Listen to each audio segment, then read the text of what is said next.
Judicial dream YouTube channel में आप सभी का स्वागत है। नमस्कार। आज हम भारतीय कानून के एक बहुत ही महत्वपूर्ण और कह सकते हैं कि अक्सर थोड़े कंफ्यूजिंग विषय पर गहराई से बात करने वाले हैं। जी हाँ। विषय है हत्या यानी मर्डर। हम देखेंगे कि आईपीसी की धारा 300 और जो नई भारतीय न्याय संहिता आई है BNS, उसकी धारा 101, इनमें हत्या को कैसे डिफाइन किया गया है और इनसे जुड़े जो जरूरी केस लॉज है उन पर भी नजर डालेंगे। बिल्कुल। और ये भी समझेंगे कि दोनों कानूनों में बेसिकली अंतर क्या है, क्योंकि ये याद रखना बहुत जरूरी है कि कानून की नजर में हर मौत हत्या नहीं होती। सही कहा, ये डिस्टिंक्शन बहुत महत्वपूर्ण है। तो चलिए शुरू करते हैं और समझते हैं इस कानूनी पहली को। जी। तो सबसे पहले ये समझना होगा कि ये जो मर्डर का कॉन्सेप्ट है, ये कल्पेबल होमिसाइड यानी आपराधिक मानववध से जुड़ा कैसे है। देखिए, आईपीसी की जो धारा 299 है वो पहले कल्पेबल होमिसाइड को डिफाइन करती है। मतलब कोई ऐसा एक्ट जिससे डेथ हो जाए और वो एक्ट या तो डेथ कॉज करने की इंटेंशन से किया गया हो या ऐसी बॉडीली इंजरी देने की इंटेंशन से किया गया हो जिससे डेथ होने की संभावना हो।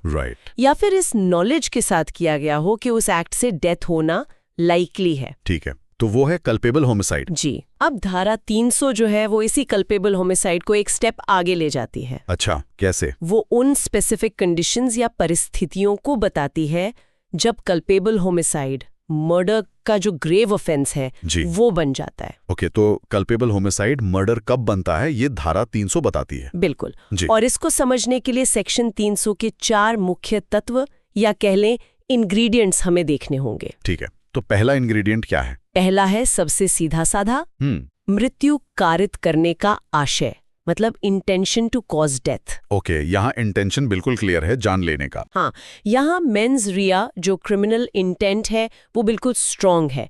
एक्ट तो वो है ही जिससे मौत हुई, यानी एक्टस रियस। जैसे अगर ए ने मान लीजिए बदला लेने के लिए बी के सिर में गोली मार दी, बी की डेथ हो गई, तो ये क्लॉज 1 में आएगा। ये साफ तौर पर क्लॉज 1 के तहत मर्डर है। स्पेसिफिक का एक केस भी है शायद। हाँ, state of Andhra Pradesh versus R Punnaiah 1976 का केस है। सुप्रीम कोर्ट ने इसमें यही कहा था कि जहां मारने का डायरेक्ट इरादा हो वो मर्डर ही है, सिर्फ कल्पेबल होमिसाइड नहीं। ओके, तो पहला क्लॉज हुआ इंटेंशन का। अब दूसरा क्लॉज थोड़ा न्यूआंस्ड है। इसमें है ऐसी शारीरिक क्षति, ऐसी बॉडीली इंजरी देने का आशय जिससे अपराधी को पता हो, उसे नॉलेज हो कि डेथ होने की संभावना है।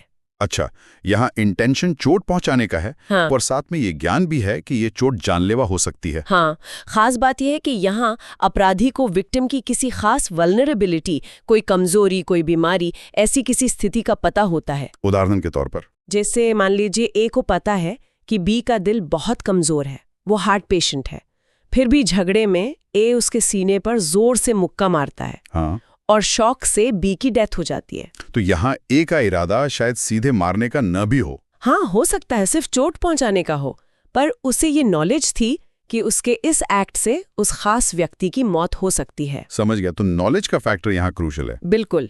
केसर Singh versus state of Haryana 2008 का केस है, वो इसी नॉलेज वाले पहलू पर जोर देता है। ठीक है, अब आते हैं तीसरे तत्व पर। ये क्या है? तीसरा तत्व है ऐसी बॉडीली इंजरी कारित करना जो नेचर के सामान्य अनुक्रम में, यानी in the ordinary course of nature, death कारित करने के लिए सफिशिएंट हो। Okay, sufficient in the ordinary course of nature to cause death. यहाँ इंटेंशन का क्या रोल है? देखिए, यहाँ स्पेसिफिकली डेथ कॉज करने का इरादा हो या ना हो वो इतना जरूरी नहीं है। जरूरी ये है कि जो चोट पहुंचाई गई है वो अपने आप में इतनी गंभीर थी, इतनी सीरियस थी। हाँ, कि नॉर्मल सर्कमस्टेंसेस में उससे किसी की भी मौत हो सकती है। जैसे किसी के सिर पर लोहे की रॉड से बहुत जोर से मारना जिससे स्कल फ्रैक्चर हो जाए और डेथ हो जाए। हाँ। चोट इतनी गंभीर है कि वो नेचर के ऑर्डिनरी कोर्स में डेथ के लिए सफिशिएंट मानी जाएगी। इसमें कोई लैंडमार्क केस? हाँ, Virsa Singh versus state of Punjab 1958 का केस है। बहुत महत्वपूर्ण केस है ये। अच्छा। कोर्ट ने इसमें कहा था कि ये देखना है कि इंटेंशन चोट पहुंचाने का था या नहीं। हाँ। और जो चोट पहुंची क्या वो ऑब्जेक्टिव सामान्य व्यक्ति के लिए डेथ कॉज करने के लिए सफिशिएंट थी या नहीं। ऑब्जेक्टिव टेस्ट है मतलब। जी हाँ। ठीक है, और चौथा क्लॉज थोड़ा अलग है। ये बात करता है एक ऐसे एक्ट की जो इमिनेंटली डेंजरस हो, यानी अत्यंत खतरनाक। हाँ, ओके।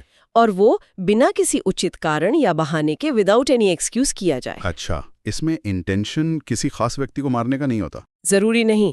यहाँ एक्ट खुद इतना खतरनाक है कि पूरी संभावना है, या कहें कि ये लगभग तय है कि उससे किसी न किसी की मौत जरूर होगी। और करने वाले को ये पता भी होता है? जैसे भीड़ भरी चलती ट्रेन में आग लगा देना, या किसी भीड़ वाले बाजार में बम फोड़ देना, या मान लीजिए किसी ऊंची बिल्डिंग से भीड़ पर भारी पत्थर फेंकना बिना किसी को निशाना बनाए। यहाँ किसी खास को मारने का इरादा नहीं, पर यह ज्ञान है कि एक्ट इतना खतरनाक है कि मौत हो सकती है, और ये बिना किसी जायज वजह के किया गया हो। बिल्कुल।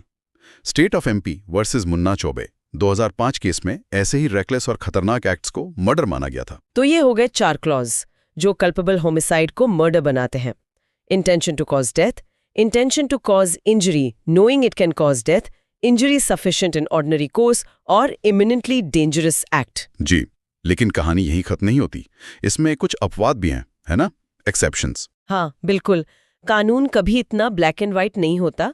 सेक्शन 300 में ही 5 अपवाद दिए गए हैं। ये वो स्थितियां हैं जब एक्ट कल्पेबल होमिसाइड तो होता है, पर उसे मर्डर नहीं माना जाता। सही, उसे culpable homicide not amounting to murder माना जाता है और सजा कम हो जाती है। तो पहला अपवाद क्या है? पहला है गंभीर और अचानक प्रकोपन, ग्रेव एंड सडन प्रोवोकेशन। अच्छा। अगर किसी व्यक्ति को इतना ज्यादा और अचानक उकसाया जाए कि वो अपना सेल्फ कंट्रोल खो दे और उस उकसाने वाले व्यक्ति की या किसी और की गलती से डेथ कॉज कर दे। लेकिन इसकी कुछ शर्तें भी होंगी? हाँ, शर्तें हैं। जैसे प्रोवोकेशन इतना गंभीर और अचानक होना चाहिए कि एक रीजनेबल आदमी भी सेल्फ कंट्रोल खो दे, और वो प्रोवोकेशन अभियुक्त ने खुद ना मांगा हो, या कानून का पालन करते हुए या प्राइवेट डिफेंस में किए गए किसी काम से ना मिला हो। इसमें वो फेमस नानावती केस आता है ना, KM Nanavati versus state of Maharashtra.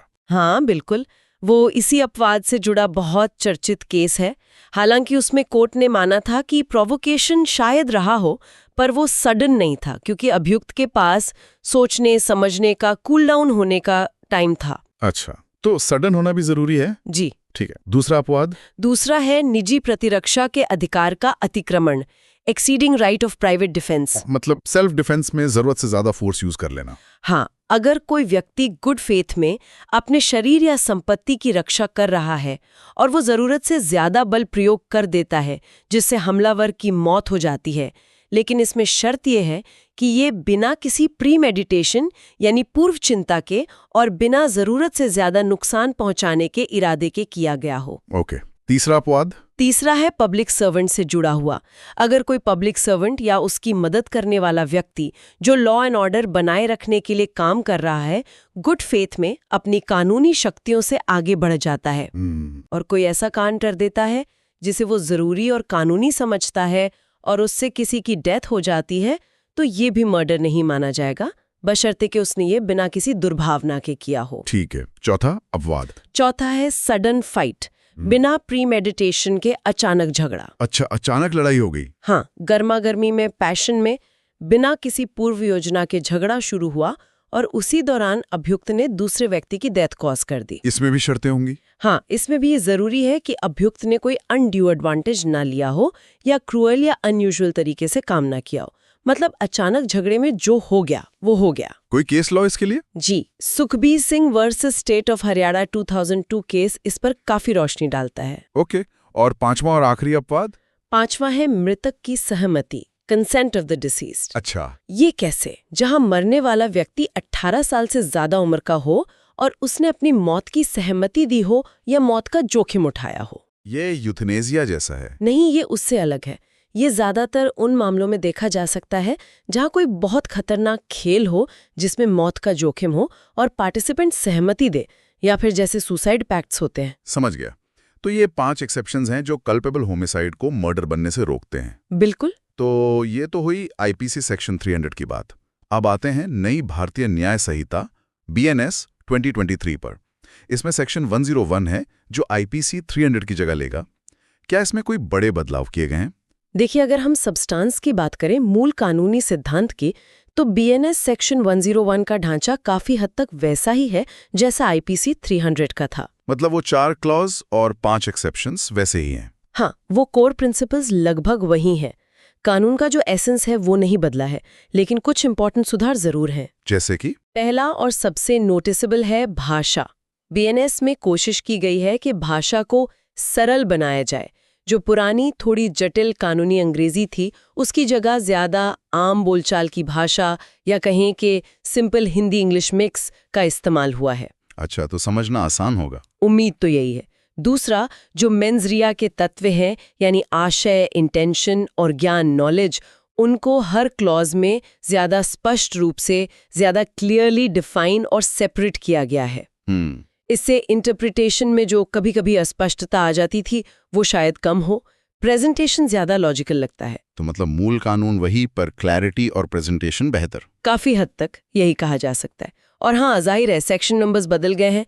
जो IPC 300 था वो अब BNS 101 है, और जो IPC 299 कल्पेबल होमिसाइड था वो अब BNS में सेक्शन 104 है। ये याद रखना होगा जी। तो इस पूरी चर्चा का सार, जो एक मशहूर कहावत भी है कानून में, वो यही निकलता है कि हर हत्या आपराधिक मानववध होती है, लेकिन हर आपराधिक मानववध हत्या नहीं होता। बिल्कुल सही। All murders are culpable homicide, but not all culpable homicides are murder. और ये अंतर समझना, खासकर जो लोग जुडिशियल सर्विसेज या अन्य लॉ एग्जाम्स की तैयारी कर रहे हैं, उनके लिए बहुत ही जरूरी है। हाँ, क्योंकि उत्तर लिखते समय मर्डर के ये इंग्रेडिएंट्स, उनके इलस्ट्रेशंस या उदाहरण, IPC और BNS के प्रोविजंस का कंपैरिजन, और खासकर ये अपवाद, इनको सही केस लॉ के साथ समझाना बहुत मायने रखता है। बिल्कुल सही कहा।